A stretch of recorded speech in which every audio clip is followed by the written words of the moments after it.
आप हमारे स्क्रीन पर देख पा रहे हैं, ऊपर एक छाता है जिसको धर्म का छाता कह सकते हैं, जहां ऊपर धर्म लिखा हुआ है।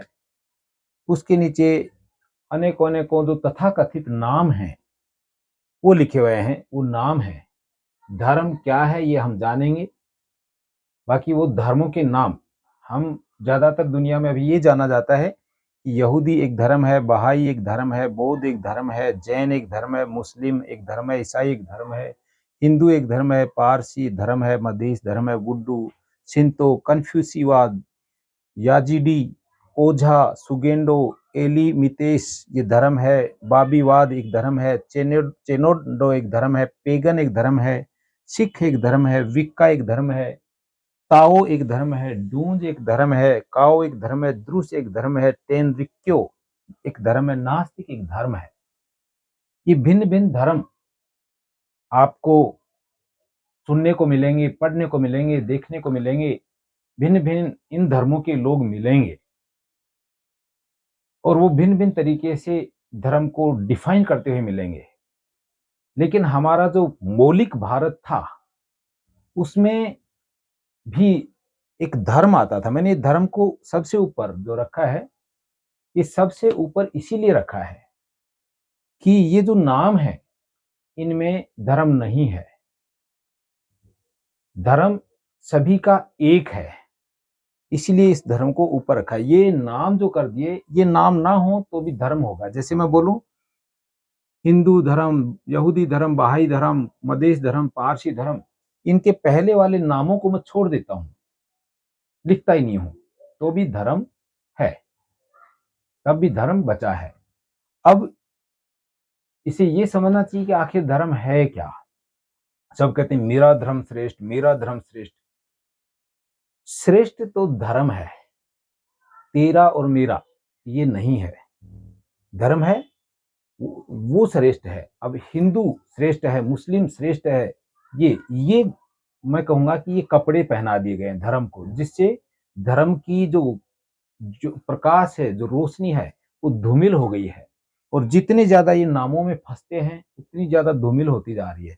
इन नामों को हटा दो तो धर्म आपको सुरक्षित करेगा। ये छाता है, ये धर्म का, इन नामों का नहीं। ये तो इतनी सी जगह रोक ली, छोटी सी जगह, जैसे यहूदी को लिखने में इतनी सी जगह रोकी, तो जितनी इस छाते में इतनी सी जगह रोकी, एक मैं आइडिया दे रहा हूँ, धर्म में इतनी इस यहूदी नाम के कवर ने, आवरण ने, कपड़े ने इतनी जगह रोक ली और धर्म को थोड़ा सा धुंधला कर दिया। दूसरे ऐसी दूसरों ने रोक ली। अब उसमें धर्म का सार है वो तो चमकता हुआ नजर आएगा, वो सबको अच्छा लगता है। लेकिन जो कपड़ा है वो तो जर्जर होता जा रहा है, गलता जा रहा है। उस कपड़े गलते हुए को भी आप धर्म कहेंगे क्या? उसमें बदबू आने लगी है, क्या उस बदबू को भी धर्म कहेंगे? इन बदबुओं को हटा करके देखें तो धर्म हमेशा शुद्ध रहता है। जिसको इसी को यहाँ भारत के लोग कहा, यदा यदा ही धर्मस्य ग्लानिर्भवति, जो गीता में कहा है।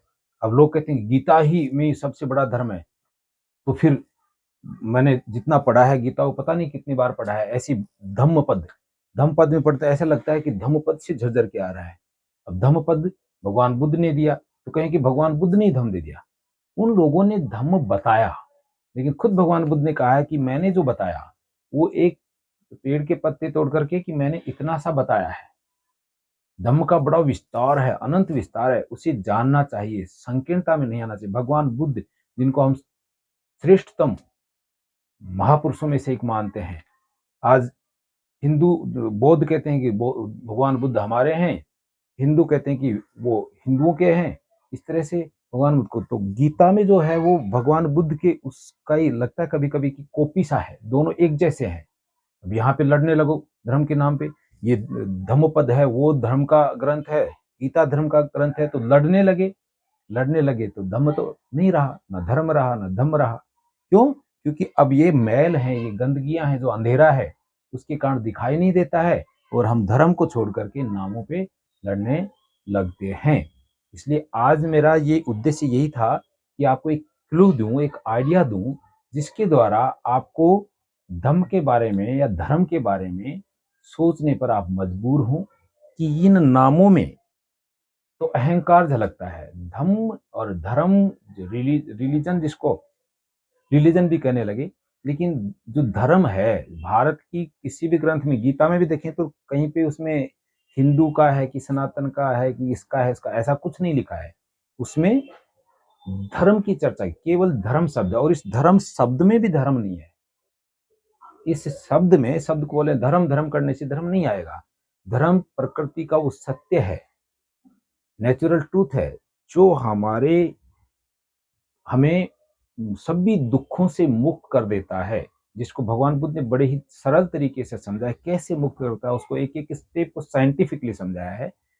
और गीता में भी कुछ है तरी अंश, लेकिन उसमें कुछ, क्योंकि एक युद्ध का माहौल बना दिया गया है, जिससे कि जो कहने वाले ने तो धर्म की बात कही, लेकिन समझने वालों ने उसे युद्ध का क्षेत्र बना लिया। और अगर वो युद्ध का क्षेत्र है तो इस शरीर के बाहर नहीं है, इसके भीतर ही है। जो दो सेनाएं हैं, जो कौरव पांडवों की, तो वो इसके भीतर ही है। अपने आप को जानो, अपने आप से के भीतर जो द्वंद्व की लड़ाई है, उससे बाहर निकलना, वो धम्म है। जो वो धर्म है, वो धम्म है, वो आपको उससे बाहर निकालेगा, द्वंद्व से, राग से, द्वेष से, मोह से। राग द्वेष ही मोहित करता है, तो राग से, द्वेष से आपको बाहर निकालता है। वो उस निकालने का जो वो निकलने के बाद में, या उस निकालने के मार्ग को हम धर्म का मार्ग कहते हैं। कि धम्म एक पवित्र चीज है, और इस पूरी दुनिया का एक ही धर्म है। जैसे खाना खाएं तो सबका पेट भरता है, हिंदू, मुस्लिम, जैन, बौद्ध, ईसाई कोई हो। पानी पिए तो सबका की प्यास बुझती है, चाहे हिंदू, मुस्लिम, जैन, बौद्ध कहीं का हो, कोई हो, जर्मन हो, अमेरिकन हो, इंग्लैंड का हो, स्वीडन का हो, स्पेन का हो, कहीं का हो, सबका पेट भरता है। तो ये पानी का, खाने का और शरीर का धर्म है। प्यास मिटती है तो सबकी मिटती है, तो पानी का और प्यास शरीर का, जिससे प्यास मिटे, ये एक धर्म है, नेचुरल ट्रूथ है। उस नेचुरल ट्रूथ को, उसको जाने, इसी तरह से पूरे शरीर का, मन का धर्म है, बुद्धि का धर्म in properties, the scientific truth of the mind and matter, उसको हमने धर्म कहा है। उसे जानने के लिए, आपको अच्छा लगा तो आगे इसके बारे में विस्तार से हम चर्चा करेंगे। आपको या ठीक लगा हो, या कोई कमी भी लगी हो, तो इसमें आप कमेंट दें, लाइक करें, शेयर करें, सब्सक्राइब करें, और इस बात को आगे बढ़ाएं, चर्चा करें, इस पर मंथन करें, रिसर्च करें, और आप भी अपनी तरफ से इसकी बात को आगे बढ़ाएं। Thank you very much.